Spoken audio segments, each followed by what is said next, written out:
Tuperas today on DOOP By The River. Ladies and gentlemen, that was a hard-fought match, and the Union walk away with the point. We talk about Saturday night showdown against Cincinnati that the Union had.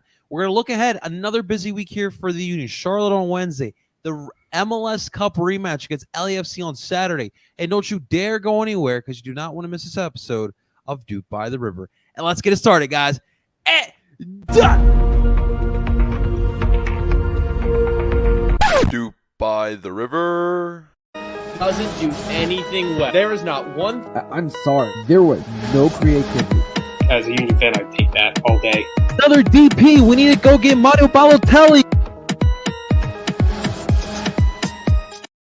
And that is right. Welcome, everyone, to DOOP By The River, the show where we follow everything Philadelphia Union. And, of course, we are brought to you by Philly Sports Network. Before we dive into today's episode of DOOP By The River, I want to welcome everyone, whether you're watching live on YouTube, Twitter, you're listening to the recording. Thank you so much for taking your time to listen to us. If you're watching live on YouTube, make sure you guys hit that like button. Subscribe for all your future viewings of DOOP By The River. Of course, ladies and gentlemen, you could find all of our tweets, stay up to date with all of our action at the pitch, or I should say at the ground. Make sure you guys follow on Twitter, and, of course, subscribe wherever you listen to podcasts as well. Follow us on DOOP By The River podcast. Ladies and gentlemen, I'm joined, as always, with my expert in duping. Please give a warm welcome to my man, Fustin Drydenberg. What's going on? I don't even know what to call you today. What's up, brother? It's a bit of an inside joke on today's one. If you've been following a certain north of the border team and a really interesting situation going on, it's something that you wouldn't think in the modern age, but for those who get it, you leave a comment on YouTube or Twitter if you get the joke. I'm sure you'll get a nice chuckle. It's nice getting back into the swing of things, doing this a little consistently. I know our schedules have been kind of nuts, and it's been tough to find time, but here we are. Yeah, dude, that's the priority for sure, man. Of course, it's again me this weekend, as I'll be heading out to Austin this weekend. So I'm gonna definitely try to check out Austin versus LA Galaxy. No promises for sure, because dude, from what I understand, there's a crap ton to do in Austin. I don't even know where to bite my teeth into it. So I'm definitely excited for that one. But yeah, guys, we're gonna keep these weekly the pods going as best as we possibly can. Obviously, we're in the crazy stretch, and obviously, we'll be there for the playoffs for you guys. So, we'll be definitely there. But, Justin, dude, I had to today. The champions are back, baby! Champions! Listen, you know me. I've been in my Porto kick these days. What a win. I know El Sino wasn't happy about this one, but Porto took care of Shakhtar Donetsk. But your Man U added tomorrow. I don't know how confident you feel. Yeah, it's... Like, if we didn't have bad luck, we'd have no luck. We're not as bad as we've been playing. It does not help that our injury list is literally at this point a starting 11. I mean,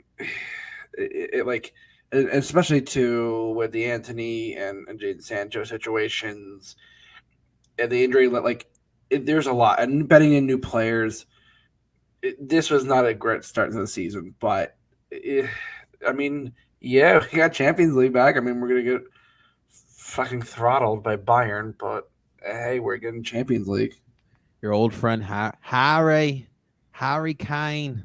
Wouldn't it be funny if Harry Kane was the reason Tottenham didn't win trophies and not Tottenham themselves? I'm just saying, it would be funny. A bit ironic.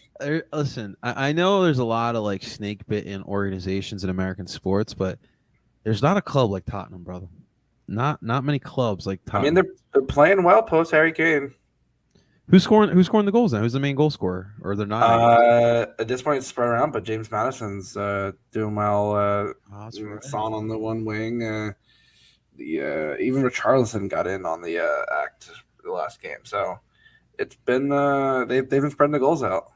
Do I recognize this? I just saw my boy Davinson Sanchez got sold to Galatasaray, who you guys see in the second round of Champions League. So You guys take it easy on my boy Davinson. You mean the Turkish Retirement League? Dude, Like, if you look at players on like Galatasaray or Fenerbahce or Besiktas dude. and go, I thought they were retired, or oh yeah, they play. Dude, Italy and Turkey really took that away from us.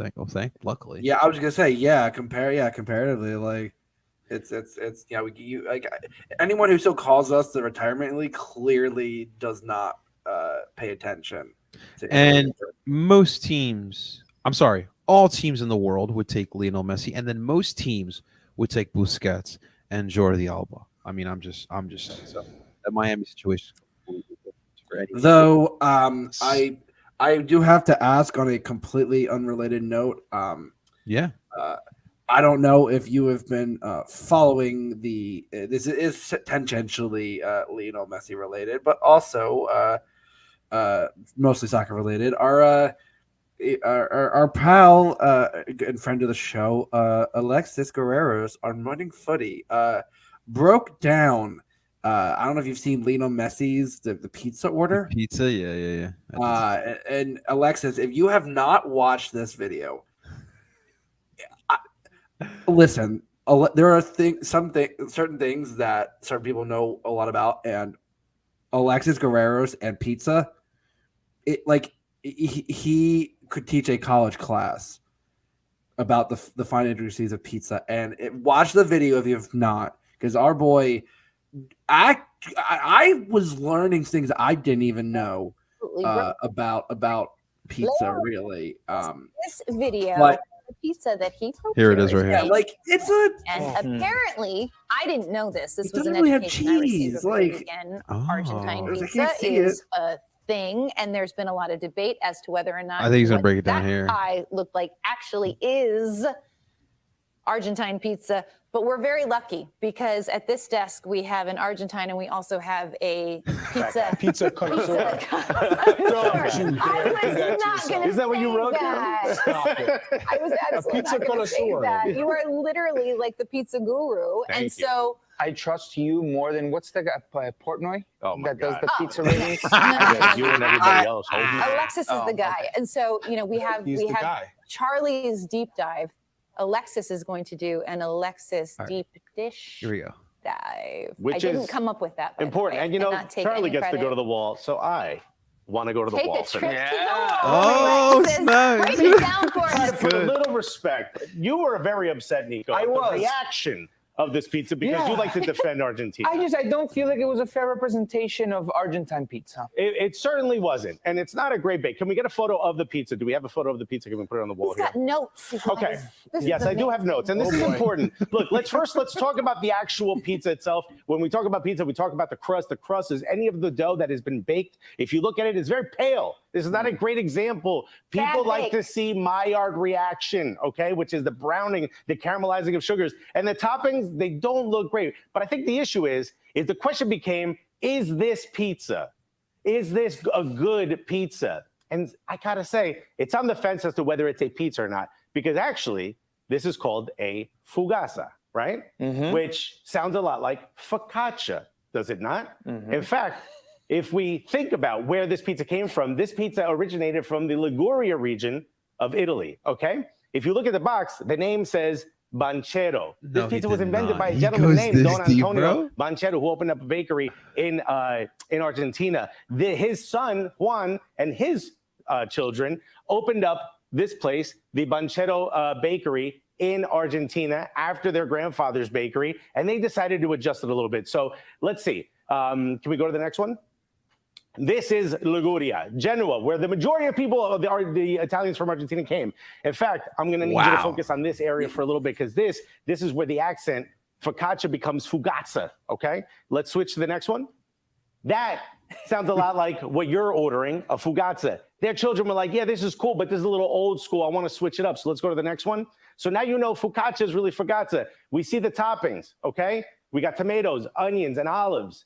What are the number one toppings in the Liguria region of Italy to put on a focaccia? Oh, I don't know. How about tomatoes, onions, and olives. So it's originating from Italy. It's real. It has a lineage to Italy. This isn't just some bastardization of pizza in Argentina. Let's go to the next slide. Okay. Now, if you were to go to the Liguria region of Italy, there's an area just to the right, which I asked you to focus on. It's called Recco. This is a focaccia di Recco, or a fugata di Recco. Pizza. This is a very special focaccia. It's very hard to find in New York. There's a place called Keste that makes it. This is a very thin and crispy slice of dough with cheese. All right, we can't But play this whole clip. If you watch the entirety of the video, apparently Alexis even said that he had a college professor use this as as a lesson. And I will say, shouts. Listen, I like to think I know some things about food and what, but I don't know if I could go on that. So to a friend of the show and pal who I have talked food with to that level, Alexis. Buddy, well done. That was impressive. But he still won't give Colombian Hawaiian pizza a chance, huh? I don't think I'd give Hawaiian pizza a chance. I can't.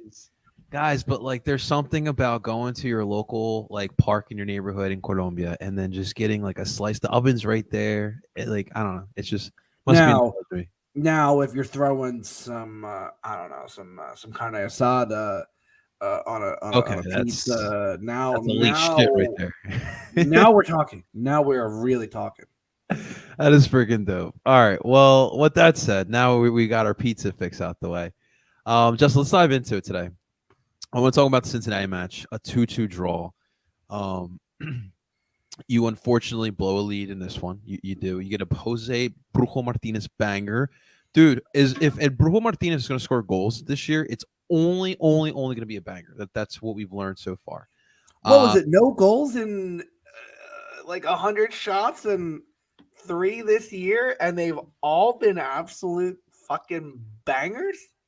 Yeah, even the second one wasn't a banger, but it was still like a pretty technical. Pretty good, pretty damn good.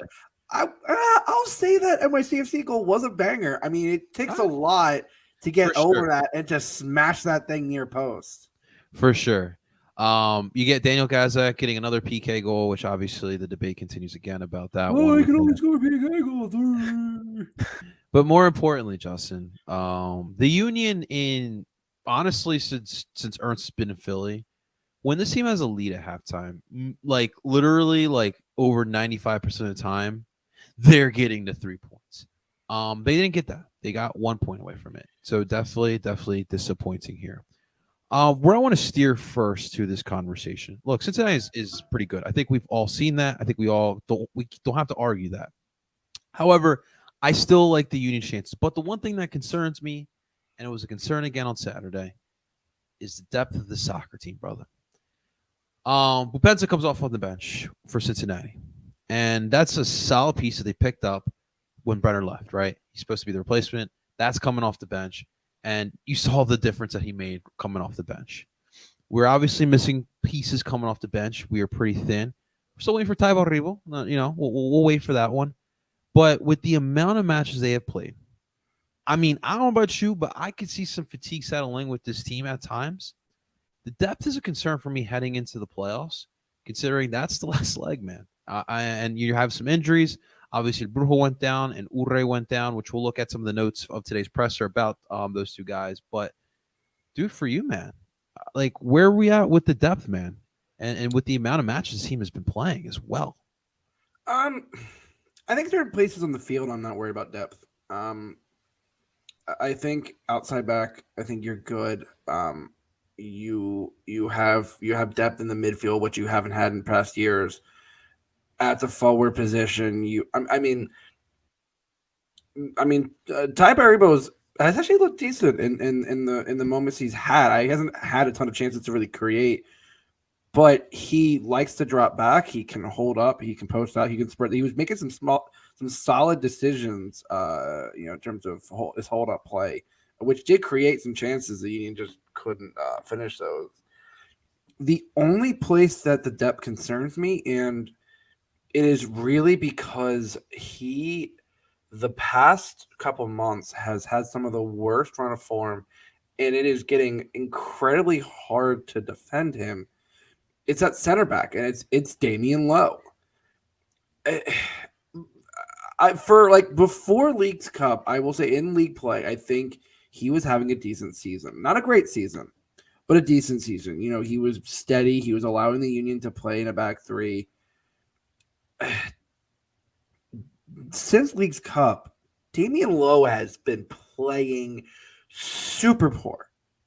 And I think the reason that he is still, he's still making the lineups is because you don't have any other options behind him. You have a young, untested kid who's playing for you two. You're not going to throw him into the fire at this point in the season. Craig's away on loan too. Yeah, and I think you had that that was obviously done kind of when things were looking up, but center back depth concerns me, and it's mainly because of the play of Damian Lowe. I am having a hard time defending and justifying his inclusion in the lineup these days. Let me ask you something real quick, because onto the depth question. Obviously, look, let's be honest with one another. The winter period last year didn't work out in the way Ernst Tanner wanted it to. I think Lowe will be fine going forward. I think that he's going to be a good piece that they're going to keep rotating into his team. I think that going forward, no matter what happens with Elliot Glazes, I think this team wants 3 solid center backs to continue rotating. But do you think that Ernst and Jim may be reluctant in the future of sticking with the MLS market, considering the luck they've had in countries that you wouldn't expect to find talent? Yeah, I think they've done well having a MLS vet as a fourth option. Seeing Aurelian Collin, I think Gooch at the time obviously was supposed to be kind of a backup, but he became a starter. Obviously, having a guy like Stu at the time was good. I genuinely think Ernst may get that young, maybe early to mid 20s center back from not an unproven league. I mean, you pulled Glesnes from Scandinavia. I mean, and a lot of those teams compete in European competition regularly, and you got Stu from Scotland. So it's not like you've gotten super untested markets in certain positions. So I think I am curious to see if Ernst goes. I know there's a lot of those things have been European, but I'm curious if they go back to the well from early Union and go the South American center back route. I think there are a lot of good up and coming talents coming through those leagues. I mean, I think there's a reason that when it comes to the Copa Libertadores, that it's always the teams with the most insanely physical defense that I think translates well in a league like this. And you look at players, and I think of Leandro Gonzalez Perez, who was a big part of why Atlanta won. He was nasty in 2020. I think looking at historically, those kind of center backs from South America have always had that physical edge. And I think in the league like MLS, you're definitely that leans well. And you look at what you've done with center backs that have played a physical edge. I think Glesnes at the current moment is that kind of prime example. While he can pass and he has a great passing range, he is someone who is not afraid to body up on an attacker and kind of make sure they know he's there. So I do hope that they kind of, obviously center back's not going to be your main concern, because your main concern is probably going to be replacing Carranza, assuming he leaves. But sure. I think if you see a decent center back prospect along the way, it's not MLS. I think this is something where Ernst, that's kind of a signing where I would go under the radar. And I think having that kind of competition, I think will be good for Damian Lowe, and also give Jim more options, because I think I think he's hamstrung by the fact that Lowe is really his only other option at that point.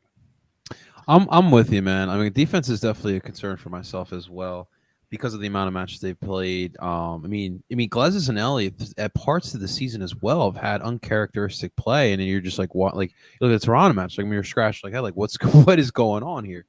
Lowe, I don't know what it is. I don't know if he's just trying to do way too much. I feel like that's from when I watch Lowe. I feel like that's what it is. Man's just like trying to make a play instead of just doing your job and doing the simple things that go a long way. And I feel like that's kind of been the issue per se here with Damian Lowe. And Brandon Craig is weird. Now, from talking to some Austin people, it just sounds like the problem is the manager. He's very stubborn, Wolf. And so that could be the issue with Brandon Craig. I don't know. Maybe I'll find some information this weekend. We'll see. But I would like to, you talk about finding center backs, and talent around the world. Dude, this country that we live in, they produce so many great center back talent. Even this club itself has developed young talent within our area here. And I wonder if that could be the future as well. But the worst part about it, Justin, no Elliott for tomorrow's match with that suspension there. Yeah, that is something that is a point I think that of course, the stats. This is the second most yellow cards in a game with 11. Second time the Union have broke the top 5 in terms of yellow cards in the game. Ismail Elfab had a horrible game. I think he lost the plot early. Matt Mionska should have been sent off. The amount of times he was already on a yellow, and he was pulling all that shit, and Elfab let it go. He let a lot of it go, and I think that set the tone, and that's why you saw guys getting cards for some of the softest things, and you saw guys getting the game. I had I looked at Tim and I said this game is going to get out of control, and I said it's going to get at least a red card, at least one red card, and it blew my mind. I thought Elfab. I typically think Elfab is one of the better refs in the league, and that single-handedly was one of the worst games I have seen officiated. Yeah, I mean, dude, there's been a lot of that as well throughout the year. Also, too, you get some worries here with El Brujo and Michael Urre.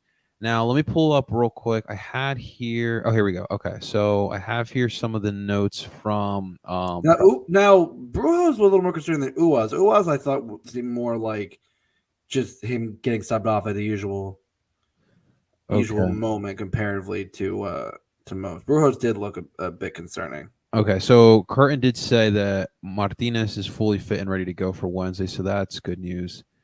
I don't see anything here about Urre. Yeah, which might mean he may be good. It might have just been a normal sub, at least. He did limp. I mean, yeah, he did limp off. May have been something, just a little knock, but maybe he's fine here. But I mean, obviously, it's concerning because I'm watching the match, and the amount of matches this team has played, and I just see it on these guys' faces. Like I see a bunch of guys that are just fine trying to dig deeper. But that definitely was obviously a little bit concerning. But looks like Brujo should be back and Urre should be ready to go as well. But before we move on to the next match, Cincinnati. How much of a juggernaut will this team be? Obviously, they've been the best team thus far in the MLS this year, but how much of a juggernaut can this team be in the playoffs? I mean, you know how we were in 2020. We were the number 1 seed, bro. That game was that Luciano Acosta is 100% necessary for that team. I think games where he either isn't in or just doesn't show up as much, I think they're not going to be always able to scrape by like that. I think they will absolutely be an insanely tough challenge, but I still wonder, that back line can be very slow. I think Mionska does not have the legs, neither does Hagelin. I think Mosquera is clearly relied on to do a lot of the running in that. Barreal, they want him getting up, and Arias, they want both of them getting up. They really do not want them defending as far deep. And so I think there's a lot of pieces that like it has to either work really well or they have gritted out wins. So I think being at home will be different. But I still have reservations about whether they'll be a juggernaut. I think they will be tough. But juggernaut, I think you've seen the last month or so that this team is starting to slow down. And it's not the same high-flying impact that they were. I think there's moments, but like with a lot of teams, I think that how they go into this next month is going to be key because they're gonna, even if they have a poor run of form, I think they're gonna win Supporters Shield. Yeah. But we've seen poor runs of form going into the playoffs with those kind of teams can be for a quick exit. So I think it's gonna be interesting to see how they play it out over the next month. Yeah, I mean, and the one thing to consider as well, I mean, the Union are a different team at home, and we've seen it before, especially in the playoffs when you got a sellout crowd and the place is rocking. I mean, it makes a huge difference there. And I mean, I hate to beat this drum again, but like, I wonder what like a full 90 minutes looks like against a team like Cincinnati, when they can pull out Sergio or Dambaji or depends however they want to line up. I think they did not look good with Baji on like they went to essentially like a whole front three of strikers forwards, and I thought they looked a bit disjointed. Like I don't think Cincinnati. I think once because think about it, they essentially really play in like a 3-5-2 or a 5-3, really a 5-3-2. And so when you're taking off those midfielders, I think if you're gonna have like, and then it's like where do you put Acosta? Where do you put like? I think it's that too many cooks, too many chefs in the kitchen can make for a bad meal. I think having what they have, I think again they will be dangerous. But the more like watching that game, I was like, the Union beat themselves more than because like that second goal that Cincinnati scored was off a Carranza turnover. It was a Carranza turnover. And putting Nate in a bad situation where Nate can't step up to that ball and that comes back in. The first goal, Lowe is slow to it, and that one, it happened. But the second one really is the Union beating themselves up. Outside of that, the Cincinnati had a few chances, but they looked a bit disjointed, and I think Pat Noonan has a plan A and part of a plan B, but I think he goes through those very quickly, and there's not much after that. Okay. All right. Nah, listen, it should be interesting, and obviously, Cincy versus Philly is going to be entertaining if they meet in the playoffs here. The last point I want to talk about before we look into our next two matches, Justin, our boy Evan, dear friend of the pod, he brought up a really good point I wanted to bring up here. So this was the 10 lowest attendance in the MLS this past weekend. And like you look at some of these numbers, Houston number 1 with 14,000. I think DC in 6th lowest with 17,000. That's not too far off from what the Union do as a sellout at 19,000. Now, a lot of the discussion here is back to what the topic we've had for so long, Justin. Do we stay in Chester? Do we move into Philadelphia, into the city confines here? Obviously, at some point, this league is growing rapidly. The popularity of this team is also growing. They're gonna have to expand. They're gonna have to expand Subaru Park or find something else. But I want you to give your honest opinions about this discussion, man. Like, obviously look at both sides of this. For one, for the people who are saying they should move to the link, fuck no. Definitely not that. Please. That's not. You're not moving from Chester. I mean, you are sinking a lot of money into the development of the academy building, the training center. It's coming along very nicely, by the way. Yeah, that would be an insanely dumb thing to push that.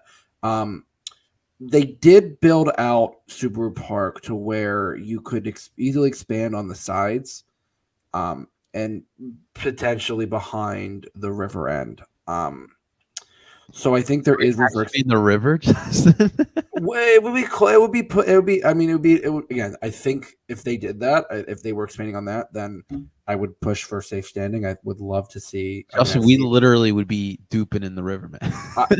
I would love. I would love to see safe standing. I've been one of the few who was like. I mean, I was in the supporter section in Columbus. I love safe standing. I think it would be smart. The union could expand. I think you can expand. I don't know if the plans are in for that, but I also think people look at like stadiums like the Bernabeu and Camp Nou and Old Trafford, like these insane 50 to over 60,000, like 100,000. The average soccer stadium is like what 30,000, like 20 to 30. Like, yeah. I think people's expectations are insanely high, and I like it doesn't help that like freaking Seattle plays in a football stadium. So does Atlanta. Like I think those numbers throw an average like way off, because even like Providence Park is the biggest soccer specific stadium. I think they're at like 25 or 30. Like it's not. So I understand. Yes, they could expand. I just think that people have to temper their expectations as to what exactly that means. All right. Like I do feel a little bit like if you build it, they will come. I do feel like if they did build some type of 30,000 seat stadium in Philadelphia, people will show up, even the casuals there. Look, been to Chester thousands of times now, man. It's home. It feels like home. I couldn't imagine a day of not going to Chester for a home match. Definitely not the link. Definitely not the link. One thing, though, to keep an eye out for, Justin, is the situation with the Sixers right now. Because there is a strong pull from both sides, people for and against being in downtown Philadelphia. I personally, we can disagree all we want. I'm against it simply because Chinatown is too important to the culture of Philadelphia. And I don't want that getting fucked over with. And so that's where I would draw the line. And the city, as old as it is, as Philadelphia is, trying to build a stadium is hard as can be. All right, Sixers plan. They're planning for what now? 8 years from now, I guess, since that was announced like 21. Dude, they might look at longer than that. They really want to try to do this downtown thing. So I'm with you simply because of what we have built down into Chester. I think some people need to just get out the city. Leaving city confines will not hurt you. You're not going to melt. You're not going to burn. You'll be fine. People are there. I do think that the train situation could possibly get approved. It could be improved, and I think that's what they're talking about with 26. But I think the biggest thing that people are not looking into of moving out of Chester is that would be a massive fuck you to the city of Chester. Like of all the things that they pulled to get the stadium, sure. And I know it's taken a bit for the union to make good on it, but you've seen over the last 5 years what investment in the city has done for the goodwill for the team. I think you're starting to see a turn in the public opinion around it. Yeah. And so to just turn face and go up, we're out here, we're moving back to the city. It's like I think whatever goodwill you may have received at this point would instantly be gone. I think it wouldn't even be a question. But what if, like, just hypothetically, what if they could find a use for it, whether it be an NWSL team that we've been dying for here in Philly? I think it would be a stretch to have a justification for as big. Like, I think if you have an NWSL team, it can be like with Red Bull and Gotham, where you share the same stadium. I don't think, like, again, my concern is it's going to pull away all the eyes from Chester, and a lot of the eyes have shown some things that I think have need to be addressed, and whether they are or not, it's at least being looked at. And I think people aren't considering what this team, like, to me, like, I literally can't picture not going to Chester for games. Like, I can't, and I think it means a lot to, like, and also like yeah, okay, the train situation could be improved. I think that's kind of what 2026 is, the World Cup is kind of supposed to be looking at. But at the same time, looking at how this team has become so accessible in Chester, and such a standing, I feel like it would break a lot of things, and I just can't picture it. You can I think you can expand. I think that's not what's in question. It's just making sure that it's done in a way that isn't like, yeah, I just hope that they still take like the heart of what Subaru Park is, without making it some gaudy looking thing. Like, I don't know. It just, especially with the way that the modern soccer stadiums are being built now, the fucking square edges and all this. It's super dumb. I'm not a fan of the way newer stadiums are being built. So I don't want the Sub to lose its charm. For sure, man. That character that it has, for sure. Like, people don't understand, like, when you drive to Subaru Park, for me, the minute I get under the Commodore Barry Bridge, like, Justin, goosebumps. Oh, see, heart racing. When I'm above it, and I'm driving by, and I got the beer in the back of the car, I look for the tailgates, and I'm looking over, and it's quiet, and it's just that moment. I'm just like, and then then once I hit the off ramp, I hit the off ramp, and I take that swing around, and I'm like, man. All right, I'm back. Like, it's that moment. Even for me, that moment you get off at exit 13 on 295 South, hey, now going towards the bridge, like, that's where I'm like, all right, this is it. I did buy Heine's out here. All right. Yeah, he was coming up for some Heine's, and I did.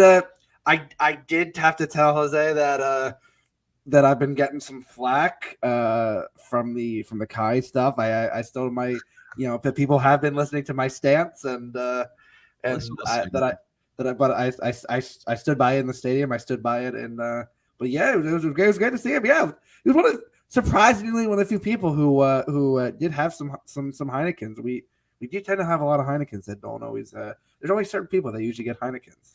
Heineken is forever will be the safe beer. Like, if I go somewhere and they don't have anything I like, more than likely they'll have a Heineken, and I'm ordering that. So it's the safe bet to always get, man. Jose, this is a really good point. Obviously, we're playing Charlotte tomorrow. Be careful what you wish for. I spoke to folks in Charlotte with a 38,000 seat stadium. They wish for something smaller to maintain intimacy and avoiding spreading out across. And I think that's the thing people don't realize. And again, the size of most soccer specific stadiums, even internationally, these massive ones that are for some of the larger teams, or that are used for international games, they're the exception to the norm.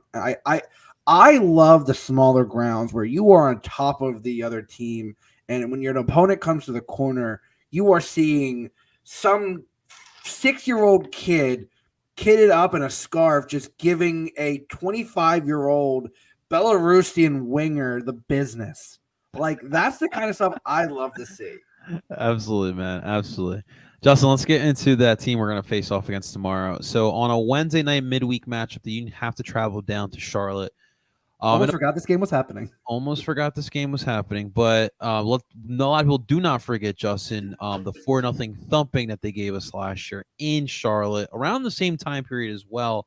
Obviously, that was an infamous match because that essentially knocked us out of Supporters Shield as LAFC were able to beat Portland. So it's interesting. Charlotte this year, again, they're pushing for playoffs. They're currently in 11th. They are just 3 points behind DC United, who they just got done drawing over the weekend. Charlotte right now have 7 wins, 11 draws, and 9 losses on the season. And I mean, to just put it like simply for everyone, Charlotte is a good team. They're well structured. They're well managed as well, in my opinion. I do think they lack that. I think they lack overall a better elite talent spread out through the team. Obviously, Swiderski's really good. Enzo has been able to come back, still trying to get acclimated into things, but they don't score a lot of goals, Justin, and they tie a whole bunch as well. They do a good job of, keeping the score low and keeping it tied up as much as possible. But that's one thing where I look at it right now, and I don't want to be this type of fan, but it does concern me because Charlotte also are going into a tough stretch later or after this match here. And so Union going down there with the amount of matches they have played, I'm honestly hoping that they come out here with a draw. I know we shouldn't be looking like that, but I'm hoping you can talk me off the ledge here, Justin. I would normally be that person. I'm not pessimistic. I think you're going to see a lot of squad rotation. I think especially whether it's due to injury or in the defense's case, 1 game suspension. I think not that you're looking ahead to LAFC, but I think between the 2 games, I think the LAFC match is definitely more important because again, you are in 3 straight weeks. This is the first of 3 weeks where you are Wednesday, Saturday, Wednesday, Saturday, Wednesday, Saturday. And I think before the international break, and I think you have to look at this game as let's set up pretty defensive. I think you're going to see a 5-3-2. I think you're going to see them sit back and wait to pounce on the counter. Do you think they stick in the 3-5-2? No, I think it'll be be a 5. Like I think typically I always say the Union on the ball is 3-5-2, and in possession it's 5, and non-possession is 5-3-2. I genuinely think they're going to play a little more conservative on this kind of game. I do think you might see the introduction of Ty Barabo. I think this would be a good game to get him in. I would love to see Carranza get a rest and maybe throw in a Quinn Sullivan. If I'm being wild here, but I think it's at this point, yeah, I would love to see like an ugly 1-0 win or a 1-1 draw. I think your focus is to be get at least a point and get out of there without any injuries or any obviously suspensions again. Absolutely, man. Absolutely. Heineken cigars. I agree, man. That's a fantastic combination, my brother. There's an interesting combination. I like one more than the other. True. Additionally, expect at least 3 bodies rotated to tomorrow. Yeah, I mean, Elliott is obviously for specifics, but I think I would love to see Carranza rotated simply to have him more focused for LAFC because I would love to see Carranza going at that back line with Chiellini and Aaron Long. So you think Gazak goes both games too? I would hope not. I think he could. I think he'll start, but I would hope to see him get subbed out by like the 65th minute. You really have no option when Gazak's out. Like, what's the other option you're gonna do? I think you would. You throw in maybe McGlynn and Bueno. I think maybe you put Bueno a little more advanced. Okay. And I think that would have to be something where you would have to definitely throw him in there. Maybe throw Matt Real. Like I feel like, yeah, that would kind of be my exact rotation. As I said, Carranza, Ua, and Nate. I think that's going to be realistic. And I would hope Gazdag would get subbed off. Yeah. I think you're gonna have I think you're not overlooking Charlotte, but I think realistically between the 2 games, LAFC is absolutely the more important game. Thing is, it's not going to be easy though. No, not even the slightest. It is going to be an ugly game, but I think the Union can excel in ugly. I think people forget that's kind of been the Union's bread and butter They do like ugly. since their inception. Like I think, yeah, the Union game has gotten prettier and we score more goals now than we used to. But goddamn, we do play some ugly soccer at times. Yeah, man. And hopefully, you get Brujo out there who has shut down Swiderski pretty much every time we play them. So that should definitely shut that out. But yeah, I mean, I'm with you. Watching Charlotte, they love to dominate possession as well. So that bodes very well for us. And the Union do better when we don't have more possession. Like I think Please do that.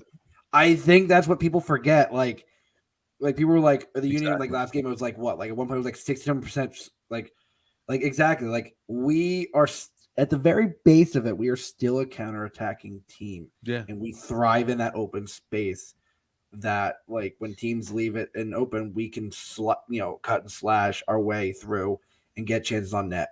And I think to smash and grab at least a point, maybe even all 3 points, you're just going to sit back and absorb pressure. And I think the Union can do that. Oh, by the way, in our favorite turf field, ladies and gentlemen, thank you, NFL, for that. Which actually, if the NFL gets their way, if the NFLPA gets their way, Charlotte may have to address that. Not to get too far off topic. Did you see that Bradley Chubb injury last night, bro? I heard about it.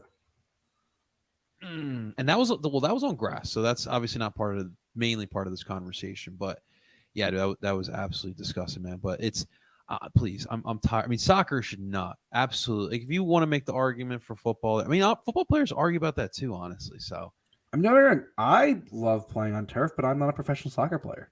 Yeah, man. Like, much different me than Lionel Messi. Even though even though I mean, you can't prove that I haven't won a World Cup. I'm just saying. How's your Argentinian pizza game? No, that's not pizza. That's a flatbread. I think that's a flatbread to me. I know. Alexis is that. I don't think I can justify calling that pizza. That was a tomato and onion flatbread. It's a chopped salad on bread, bro. Yeah, it was something.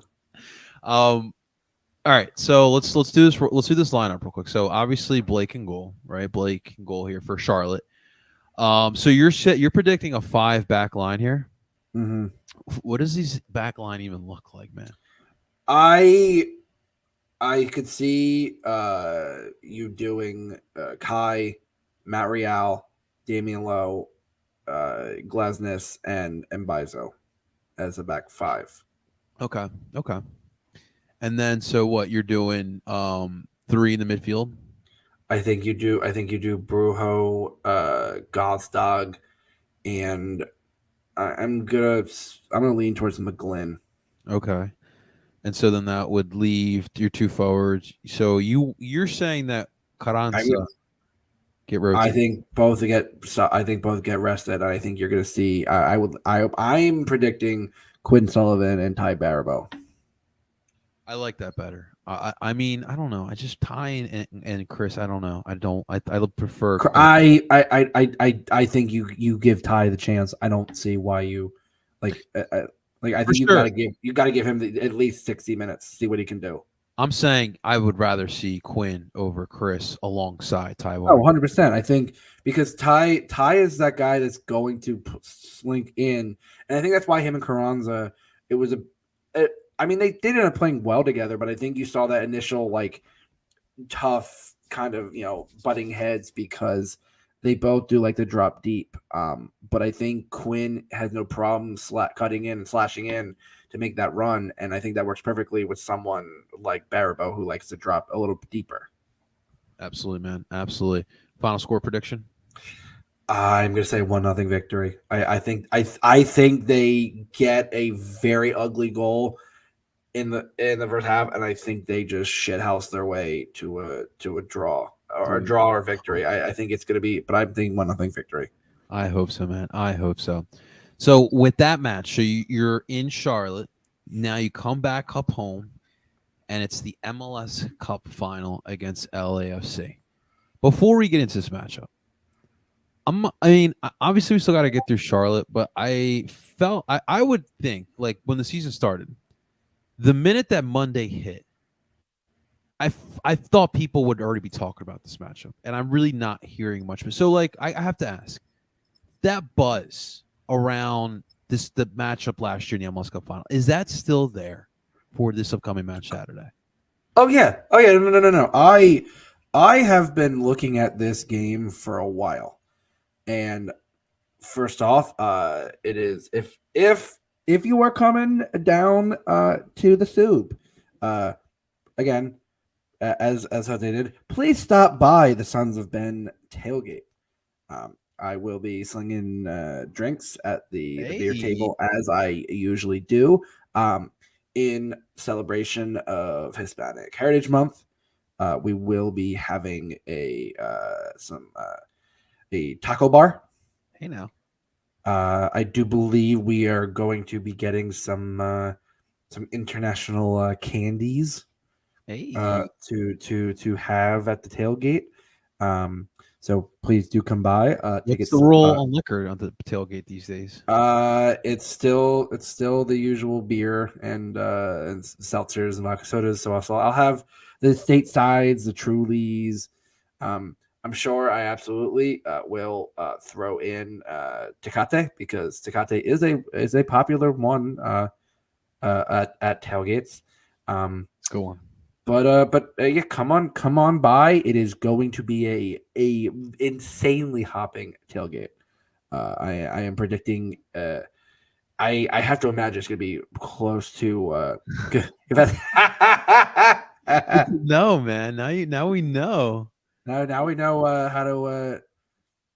Dude, they got this good, man. It's a good shit. We have play. That's the thing. I always try to throw that in because we usually use the smaller coolers for Heineken and or Tecate. But I might have to lean more towards Tecate for this tailgate. Modelo's just man.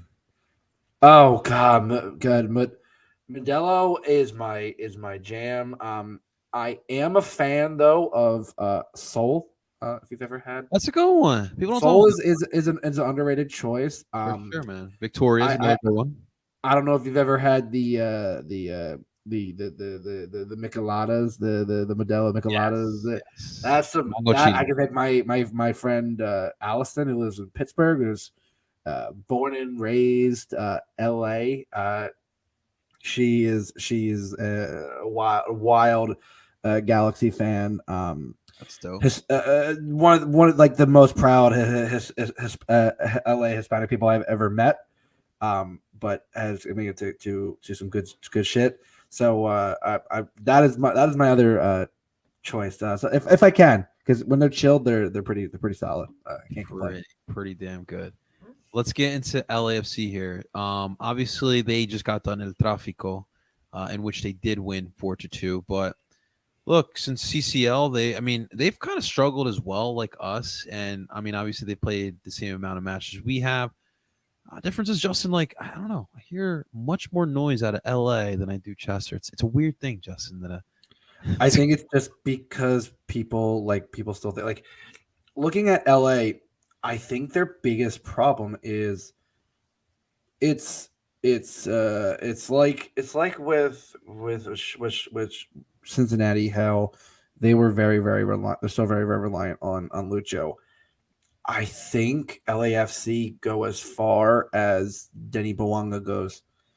I think you have a pretty balanced roster, but I think that offense just lacks a little something when Bouanga is not on his game. Vela, a legend there, I think is past his prime on being a more solid, a more regular contributor.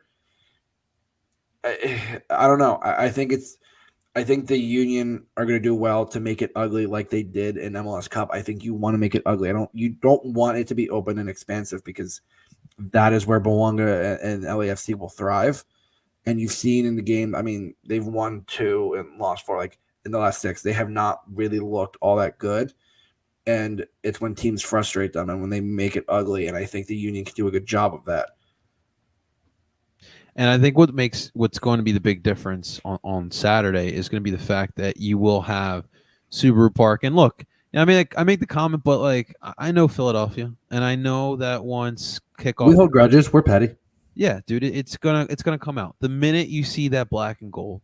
We're gonna freak out, and I know damn well, and I'm gonna be excited watching away from Austin, just watching Union fans just booing the crap out of LAFC, but it's still a good team. It really is. We know them very very well, obviously as well, and this will be the first time since I mean, I think people forgot too. Like they did kill us in the semifinal matchup, man.